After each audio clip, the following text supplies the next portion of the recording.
Hi, and we're back again in Stockholm, and we've got another great guest for you. So, first of all, if you could just tell me your name and your company. Hi Ray, I'm Francesco D'Orazio from Face. Okay, and Face are based where and do Face what? are based in London and New York currently, and we are a market research agency that specializes in co-creation, online communities and social data mining. Okay, we'll probably take those all three separately.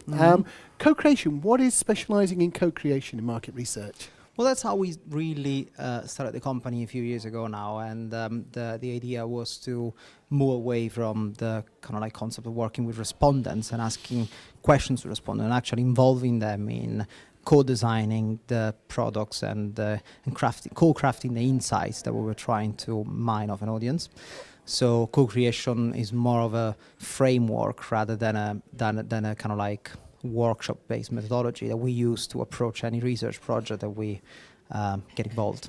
Okay, could you give us a real tangible example of co-creation? Yeah, I mean, a real basic way of looking at co-creation, for example, is looking at our reversed funnel. So the reverse funnel is basically, if you look at the traditional innovation process, it looks like a pyramid. So you start with a small concept generated by a few people that then gets kind of like crafted and tested with a small number of people, and then it gets tested with bigger and bigger groups of people until it gets rolled out.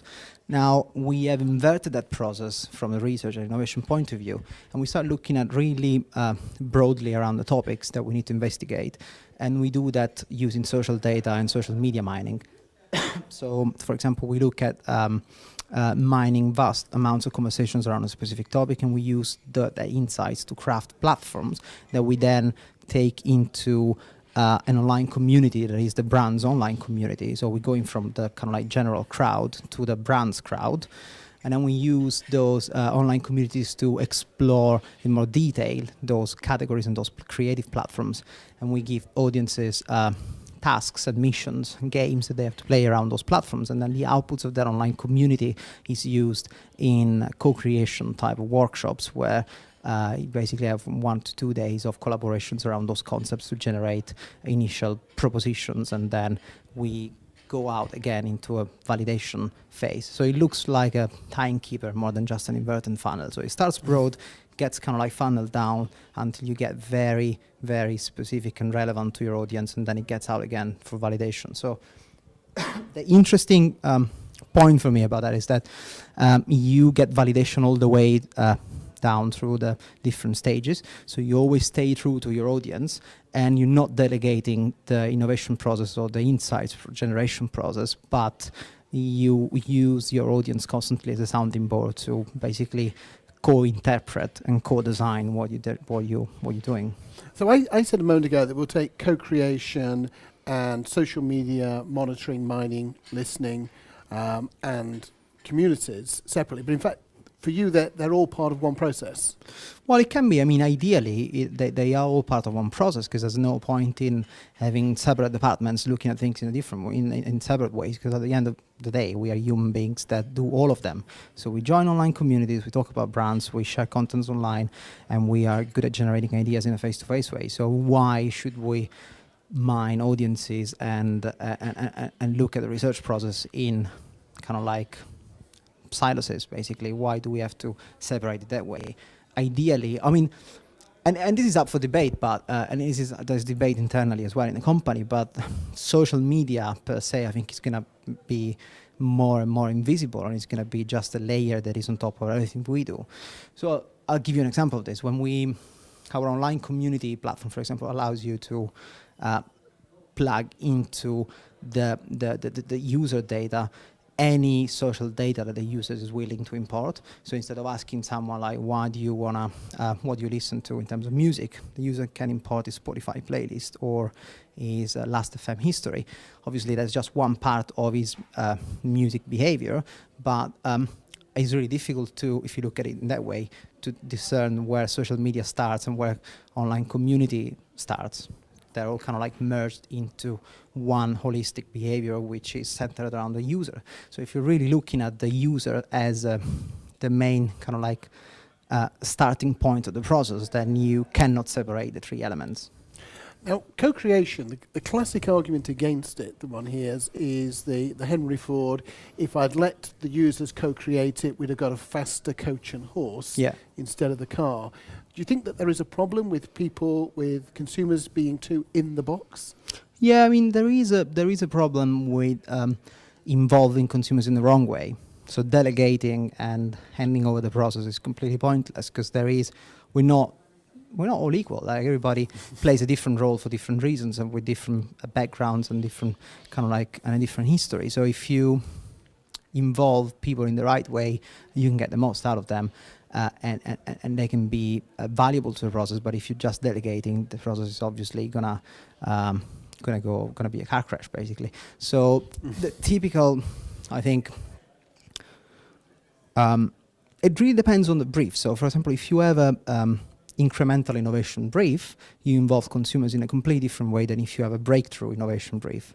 The basic example, or the basic case where the Henry Ford paradigm, or the kind of like Apple doesn't listen to their consumers, to their consumers kind of like quote, works is that when you're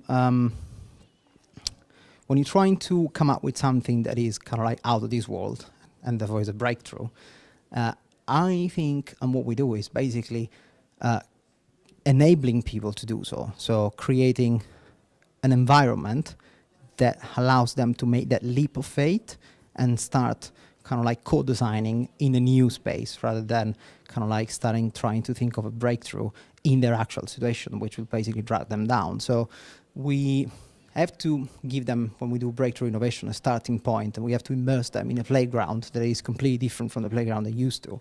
And to get to that starting point, you obviously need to have done some top-down analysis and top-down kind of like projection and trends of where you want to be and where you want the process to go. And that's what I mean when I say that it's not about delegating, it's about involving them in the right way. So you need to show them a potential path that you want to explore, and then to get them to co-design that path with you, but you need to show them some potentials. Do you think that there, in terms of creativity and co-creation, there are cultural differences? So I guess you weren't born in London, so you got access maybe to a couple of cultures there. People talk about North American culture and the UK culture being different. Have you any experience of differences in cultures? Yeah, I mean, we've done co-creation in the UK, the US, in Latin America, and in Asia, and they are worlds apart. The amount of, obviously without getting into stereotypes, which is not useful to anyone, but the level of abstraction that you get in Asia is much stronger than what you would get in Brazil, but the level of participation that you get in Brazil is much stronger than the level of participation that you get in China, where like face-to-face co-creation is more challenging, and therefore online communities in some cases are much more productive in terms of the insight that they generate. So there are cultural nuances that affect the process, and you need to be aware of those nuances if you want to design the process correctly, because the designing a co-creation process that involves all these different stages, from social media to communities to workshops, basically means dealing with a really high level of complexity where there are so many things that can go wrong at any stage. So cultural nuances are, like, I think, the top priority in when designing those processes for different countries, and that's why we work with native analysts at each of these stages in different countries. Like looking at how some of the social media monitoring tools, for example, look at content in different languages is really, like they say, frustrating at the least, because it's like I've seen massive companies doing social media monitoring, Google translating the content of the messages and then applying sentiment analysis and topic analysis on the Google translation, which is like, as much as I love Google Translate, yes. I mean, I was talking shocking. to one of the text analytics company the other day who said that within 2 days they can add a new language to their system and sentiment analysis in about 2 weeks. And I'm thinking, if you go from a case-sensitive language to an inflected language, really it's going to take a long time before you start interpreting the nuances, never mind the differences in how the language is actually used between them. I find it fascinating what you were saying about China. I've done some online research in communities in Japan and China, contrasting with other countries. And at the end of the study, we said, how honest do you think you've been? And in the UK, in Australia, New Zealand, they said about the same as offline. And in China and Japan, they said we were much more honest online because nobody was watching us. And they're both from cultures that would be generally thought of as conformist cultures. And so they were saying, yeah, online, much more honest, which was I thought was quite interesting. I think, yeah, totally. I mean, and that's a really good example of one of the nuances. But another one that I think people are still not very aware of is think of Brazil. And Brazil is the kind of like most amazing emerging markets under many respects, but especially in social media. And the adoptions rate of social media, the engagement in social media getting is like unprecedented in any other country that has been adopted social media. So you might be led to think that engaging with them through social media is a really good way of engaging with them, and you will try and apply models that have been applied in the Western world to engaging with social media, because we have this assumption that social media is basically kind of like a Western world invention in terms of paradigms. It kind of like matches that kind of like view of the world. And they use the same platforms that we use, like Facebook, YouTube, they've got Orkut, but Orkut has been overtaken by Facebook recently and all of that.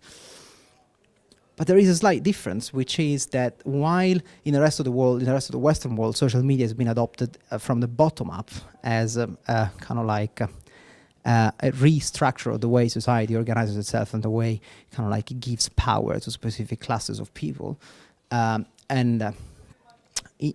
In countries like Brazil, social media has been adopted in a top-down fashion, has been adopted really quickly. So it's not been an emergent process that has come from the bottom up, but it's come from traditional media pushing it, or kind of like celebrities and politicians pushing it.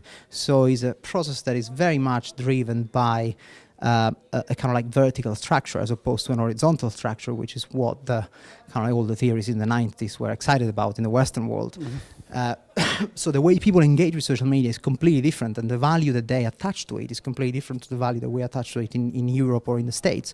A basic example of this difference is that in Brazil, 70% of the traffic on the web is generated by 7 websites. Something that in a kind of like distributed horizontal Western social media world would be kind of impossible. Yes, we'll come back to that later, because actually I'm going to be publishing some stuff soon about the consolidation of the web even in the West. If you look at LinkedIn as an indicator, it's now in the top 10 most visited sites in most countries in Western Europe. And of course it's mostly professional. So the web is actually narrowing remarkably, particularly the social web, which is curious. It's not what I really expected to happen.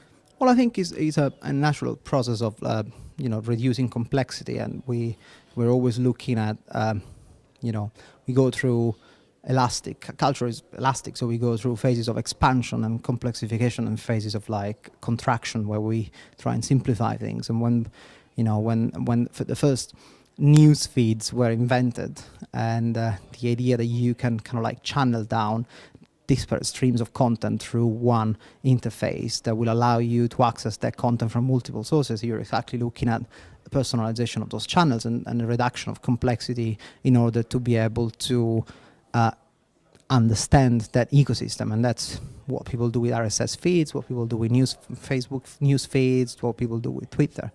So I think what is interesting is that this consolidation is basically not happening in a mainstream fashion. In other words, it's not that you have 10 top websites that are streaming the same content to all the people that are connected to them, but you have 10 top websites that are acting as kind of like organic platforms that allow people to customize this flow of content. So what you have in terms of consolidation is a consolidation of platforms, but it's not a consolidation of contents.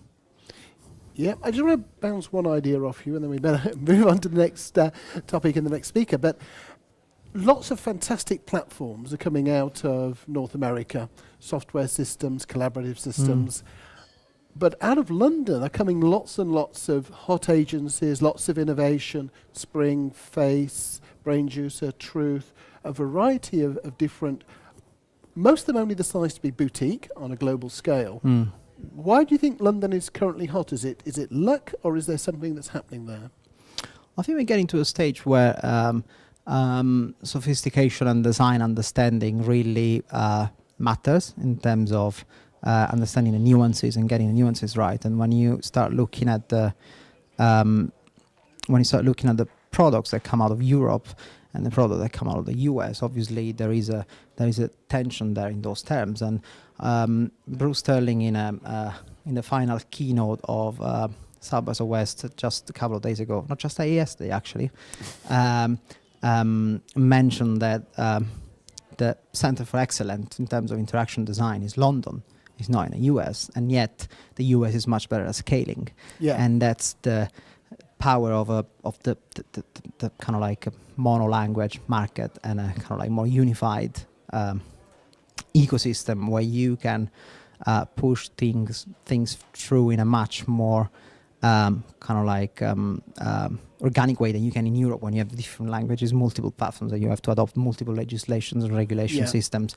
So that really creates issues in terms of scaling up, and also the ability of funding these ventures is completely different in Europe from what happens in the US, and obviously having a kind of like advantage in terms of timing on that has benefited the US massively. But a few things have been changing in Europe over the past 10 years. Still, the scale is different. So I think we're better at boutique than at massive systems yet. So either you could look at the phenomenon and say the UK is really good at doing these innovative changes and Europe is good at doing these innovative changes, or you could say from the negative side, a lot of these European boutiques are picking techniques that won't scale. So they might be really fun, they might have a lot of insight, but they're never going to scale into really big products. What kind of techniques are you talking about? Like you're talking about like co-creation techniques, or are you talking about? Actually, I mean, a lot of the use of short-term communities, MROCs. If you're talking about doing 4 weeks, 6 weeks, 8 weeks, a lot of creativity, a lot of innovation, a lot of innovative design, co-creative tasks. Those are never going to be. Are they going to be scalable so that you could do 50 countries, 50 states? If you want to do it right across the US. So, I mean, there may be a design issue in terms of scaling in some of this. I think it's more of a kind of like an attitude issue towards scaling up and towards the idea that I think there's a cultural issue around the sustainability of a business that doesn't necessarily want to get into a massive scale. And I think in the long run, I think this is more in tune with the zeitgeist in terms of like, rather than trying and create new mammoth corporations that become really hard to move and to change and kind of like evolve, I think we should try and build an ecosystem of smaller companies that are lean and agile and can be connected together to build something that scales up, but don't necessarily try to scale up by themselves and trying to manage the whole pipeline by themselves on their own. And I think looking forward in terms of like living a better life, everybody, I think it's much better to try and build these lean systems where we ecosystems of boutiques rather than trying and have mammoth vendors. Yep. I hear what you're saying. I'm not convinced I can convince the North American entrepreneurs talking to VCs that that's the model to work in. So I think the VC model is not. I'm talking venture capitalists, not my employer. No, totally. But the VC model itself, it's not exactly in good shape at the moment. So they're questioning it.